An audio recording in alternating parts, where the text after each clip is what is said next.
Hello, dear friends. Today we continue our exploration of the memoirs of a German non-commissioned officer. Don't forget to rate this video and leave your thoughts in the comments. And now, let's begin. September 22nd, 1941. Between 8 and 9 in the evening. We're sitting in a dugout. It's so hot that I've stripped down to my waist. The flames of our fire are so high and bright that they give off too much heat. It's our only source of light. We're all sitting on a bench, notebooks on our laps, thinking fondly of home. Heinz of his wife, who is expecting a child, and I of you, dear parents and friends. We want you to know that everything is actually wonderful here. And, speaking completely sincerely, at certain moments, we are utterly happy, because we know that under the circumstances, things couldn't be better. We made all of this ourselves, the bench, the beds, the hearth, and the firewood, which we gathered from the debris of a collapsed roof and brought here to toss into the fire. We brought water, dug up potatoes, chopped onions, and hung our mess kits over the fire. We have cigarettes. The field kitchen is brewing coffee, and the lieutenant has given us this remaining time for a break. We've all gathered together in one friendly group and are having a little celebration. Heinz is sitting by the fire. I'm listening to music on the radio. He's also taken off his last piece of clothing. He's sweating like he's being fried in a pan, and we smile at each other, taking a break from writing, or watching the fire, or reaching for our mugs. What do we care if it's raining or explosions are going off outside? Whether they're firing 150mm or 200mm guns. We're warm, cozy, and as safe as can be. And it's unlikely anyone will drag us out of here.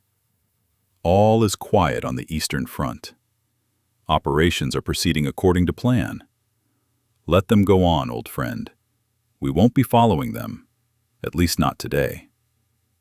When I got up this morning, there was frost everywhere.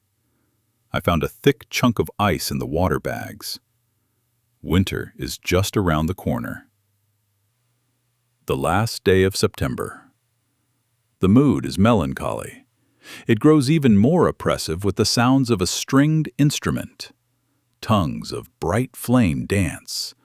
We've hung our headphones haphazardly on protruding roots, rifle scopes. Violins sound everywhere. Smoke rises from the chimneys of all the dugouts. It's practically an entire village filling the small valley with smoke. Each dugout has a sloped cutout on one side. You enter it at ground level, and between the two rows of dugouts, there's a space the width of a narrow street. You can fit one transport unit there, and, as a rule, it's our supply wagon, a horse and cart. When it arrives, everyone crawls out of their holes, and the village springs to life. It's not exactly quiet during the day, because the guys are chopping wood and hauling water or returning from foraging trips to the potato field. It isn't quiet in the evenings either, when they take breaks and chat, or spread the latest news from dugout to dugout, or crowd around whoever has arrived with the latest news.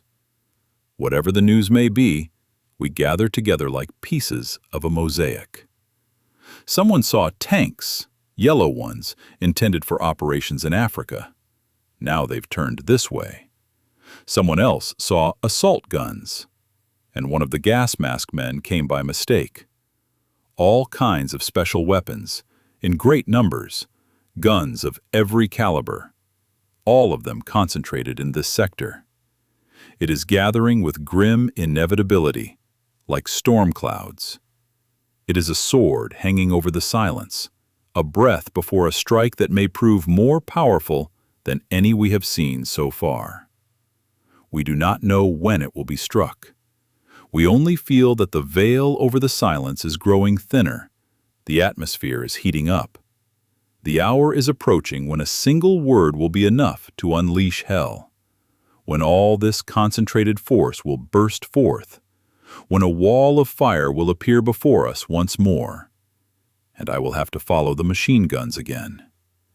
In any case, this is exactly where we'll have to crack the nut, and it will be a real nut. 10 p.m. News on every channel.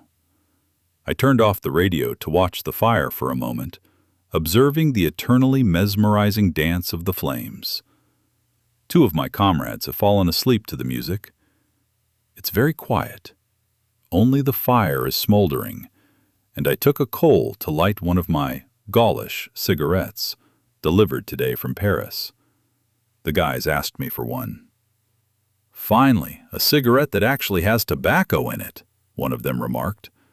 And another said, "They remind me of France." France. How long ago that was, and how wonderful. How different these 2 countries are, these 2 wars. And between them lies a country in between, to which we hope to return one day. Have I said enough? No. What must be, will be. We need to throw ourselves into this with all our energy. Maybe later we'll have a few weeks of rest. We don't need the kind of rest we have now. Everything's fine as long as you're just a soldier, used to minimal needs like food and sleep. But there's another part of us, the ones who wake up at night and leave us helpless. All of us, not just me. 6 a.m. I jump out of the dugout. There are tanks here, giants slowly creeping toward the enemy. And planes. One squadron after another dropping bombs along the way. Army Group Center has launched its offensive. 6:10 a.m. The first volley of rocket mortars. Damn it, this is worth seeing. The rockets leave a black trail behind them, a dirty cloud that slowly dissipates. A second volley, black and red fire, then a shell bursts from the conical plume of smoke. It's clearly visible as soon as the rocket burns out. This shell flies straight, like an arrow, through the morning air. None of us has seen one before. Reconnaissance planes return, flying low over the positions. Fighters circle overhead. 6:45. Machine gun fire ahead. It's the infantry's turn now. 8:20. Tanks crawl past, very close to the artillery positions. Probably 100 have already passed, and they just keep coming and coming. Where there was a field 15 minutes ago, there is now a road. 500 meters to our right, assault guns and motorized infantry are moving non-stop. The divisions that were stationed behind us are now passing through our lines. The second battery of light guns changes position and crosses the tank's path. The tanks stop, then continue on. At first glance, it looks like chaos, but they operate with clockwork precision. Today, they intend to break through the Dnieper line. Tomorrow, it will be Moscow. Armored reconnaissance vehicles are joining the columns. The Russians are now only opening fire sporadically. The same scene is unfolding to our left. Riflemen on motorcycles and tanks. An assault is underway. It is far more powerful than the one during the storming of the border defensive lines. It will be some time before we see such a scene again. 9:05 a.m. The main forces have passed. Movement continues only to our right. Several shells hit a high-rise building ahead. Some big guy is striding energetically toward us, taking a long time to come down the slope, just like all the rest of them. I shout to one of our drivers, but he just opens his mouth stupidly in amazement. A moment later, an explosion goes off behind him. He doesn't know what happened and makes such a face that we can't help but laugh. 9:45. Now I think we've seen the last ones go by. It's getting quieter. 1,200 tanks have passed, not counting the assault guns, along a 2-kilometer front. Any war movie pales in comparison to this. "Now that's a sight to behold," the guys said. Soon, the forward observation post of the 10th Battery reported that the second line of defensive fortifications had been breached. "It's been 20 minutes since we've been fired upon here. They fired at us for the last time." We stand, basking in the bright rays of the morning sun. Radio communication is working perfectly. Perfect weather for an offensive. 10 a.m. Our first task is complete. I'm lying, sheltered from the wind, on empty ammunition crates, waiting for a new observation post to be selected so we can change positions. Everyone has gathered in one group to chat and smoke. Medical Sergeant Lurch returns from the front line. The radio operator at our forward observation post has been shot in the thigh. Lurch tells us that the area is full of mines. Our sappers are pulling them out by the hundreds. Deep trenches and barbed wire. Few prisoners. 12:30. First shift change. So, here it is. The line of defense we were shelling with intense fire.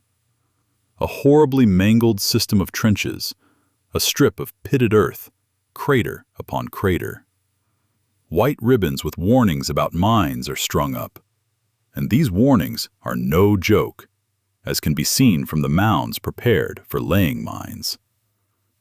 The columns move forward through mushroom-shaped shell explosions that suddenly burst from the Russian long-range guns from time to time. Or perhaps these mushroom-shaped explosions are from mines set off by our own troops. It is difficult to tell these two types of explosions apart. Bombers fly over the troops marching in battle formation. Then nimble silver fighters, forward to the east.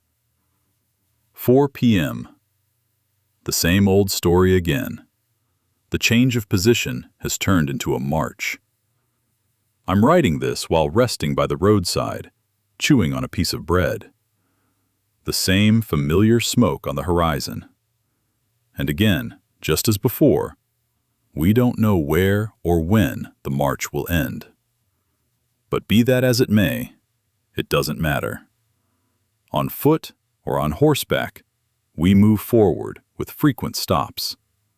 Onward to the east. We marched on like this until it grew dark and a yellow moon rose over the hills. We spent a rather cold night in a barn. With the first rays of the sun, we set out again. Puddles frozen over glistened. Steam rose from the men and horses, white and sparkling in the rays of the rising sun. Amazing hues. Like brass balls, tracer shells lit up a lone bomber, and the turquoise sky was tinged with red fire on the horizon. Meanwhile, we were informed that we were entering the battle. We had to move to a new position behind the hill. Bombers diving over our positions would plummet sharply and then pull up. Wounded prisoners were brought in, tanks crept forward, and the battalion entered the battle. The Artillery Communications Unit was responsible for fire support. My ears are ringing from the roar of the artillery, and the headset microphone is pinching my stubble. I'm writing this while sitting in a hollow. "Strike! Take cover!" Our antenna drew fire from some tanks. Just as I was about to lower the equipment, a signal came from the fire control post. "Target number 1 taken. The battalion is being held up by enemy tanks, while the infantry holds the forest edge. Mortars! Fire!" We opened fire. The targets were right in front of us. Infantry, anti-tank guns, and an artillery tractor. Some of our tanks were stuck, too. Squadrons of dive bombers appeared and launched an attack. The assault resumed. Anti-aircraft gunners and tank crews met at our position. The anti-aircraft artillery was preparing to move out and join in firing on the enemy tanks. We returned, hungry and frozen, and were housed in a barn used for soaking flax, among wonderful silver-gray bales. I spread a few sheaves of flax on the floor and fell onto them, without putting away my weapon. I slept like a log. Days passed and nothing happened. I tidied myself and my laundry up again. I wrote and read a little. What a pleasure it is to have a good book at hand. I read Eichendorff's The Idler, a story by Stifter, and several passages from Schiller and Goethe. This is yet another of the bridges built by the war between my father's generation and mine, one of the very small ones. The greatest trials are those endured during the war itself. How much better we understand each other now, Father. The gulf that sometimes separated us during my growing up years has vanished. This is a meeting of kindred spirits, and it makes me very happy. You spoke of this in one of your letters, and I can only agree with what you say. Nothing binds us more closely than the fact that we have had to endure hardships, trials, and dangers, and that we have, in fact, been to literally the very same places, in Augustov, Lida, and on the Berezina. I have walked the paths of your battles. Now I understand what you told me, because I have experienced the same thing, and know what 4 years in Russia must have been like. Life experience is the best teacher. There was a time when I and the people of my generation said yes, thinking we understood. We heard and read about the war and got excited, just as the younger generation today gets excited when they follow the news. But now we know that war is nothing like any description, no matter how good it may be, and that you can't explain the most essential things to someone who hasn't experienced it themselves. Between us, Father, we need only pluck a single string to hear the whole harmony, apply just one stroke of a single color to see the whole picture. Our conversation consists only of exchanges, the conversation between comrades. So this is what we have become, comrades. The road to Kalinin. It's nice to walk along the frozen roads of this country, with its hills crowned by villages. But 55 kilometers is a very long way. We spent the time from 8 in the morning until 2 in the afternoon the following day on them, and then we couldn't find any vacant rooms to stay in. Several houses in our resting place had been allocated long ago, but the guys squeezed into the overcrowded rooms, deciding to stay warm, even if they had to stand. I myself climbed into a stable and managed to sleep until 7. By 8, we were on the road again. Walking on this cold winter morning was a pleasure. A clean, spacious countryside with large houses. People look at us with awe. There is milk, eggs, and plenty of hay. Flocks of geese wander through the withered grass. We are their doom, because our rations aren't improving, and the bakery lost contact with us long ago. This morning, we walked behind the wagons, peeling potatoes and plucking chickens and geese. The field kitchen is preparing chicken with rice for dinner today, and now, for complete happiness, we've caught some geese and dug up potatoes to cook on our own stove. The lodgings are remarkably clean, quite comparable to German farmhouses. At lunch, I took a plate and spoon and ate without the slightest hesitation. A glance was enough, and the family washed our dishes. Everywhere, images of saints' faces. The people are friendly and open. For us, this is surprising.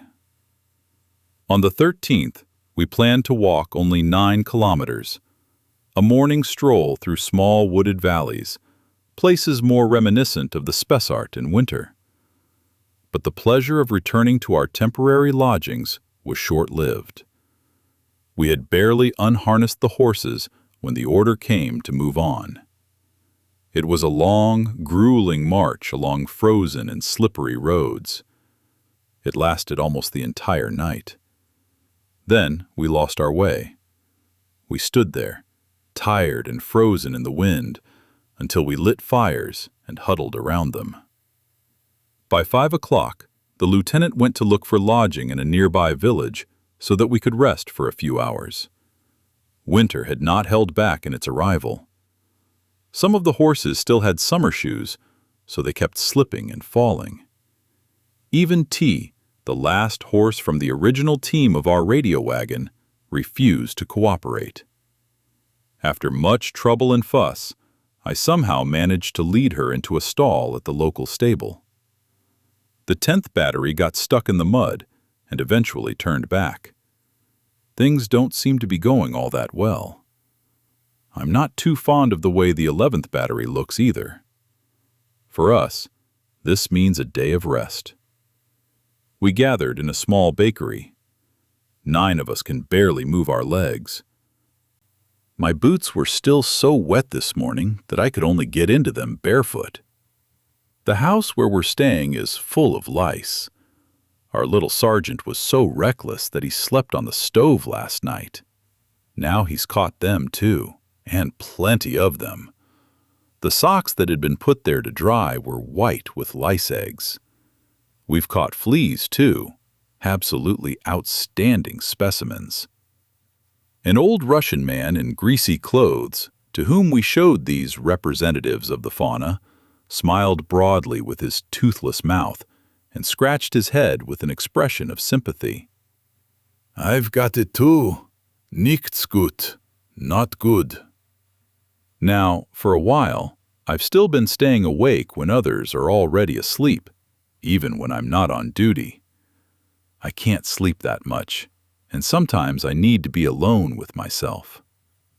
The ghostly pale light from the electric bulb falls on the dark smudges on the floor, on the equipment, clothing, and weapons that fill the room. When you look at them this way, they present a pitiful sight, gray on gray, oppressive as a heavy dream. What kind of country, what kind of war is this, where there is no joy in success, no pride, no satisfaction? Only a constant sense of restrained fury. It's raining and snowing. We march along the road to Moscow, then in the direction of Kalinin. There is no need to mention all the houses where we stop to rest, tired and soaked. Although the overall impression has changed, we began to come across more densely populated areas. The atmosphere in the villages is more like that of a city, with 2-story brick houses and small factories. Most of them have a plain, rustic appearance. Only the houses built before World War I are a delight to the eye with their intricate wooden ornamentation on the windows and the wooden carvings on the roof ridges. With all these striking colors, bright green and pink, sky blue and scarlet, curtains and potted flowers are quite common on the windows. I saw homes tastefully furnished, sparkling with cleanliness, with polished floors, handmade rugs, white Dutch stoves with copper utensils, clean bedding, and people dressed modestly but neatly. Not all homes were like this one, but many were. People are generally responsive and friendly. They smile at us. A mother told her little child to wave at us from the window. People peer out of every window as soon as we pass by. The windows are often made of greenish glass, a nod to Gothic hues, the twilight of Goya. In the twilight of these dreary winter days, shades of green or red can have a striking effect. That's all for today. If you liked the video, please give it a like and subscribe to the channel. Bye for now, everyone, until we meet again.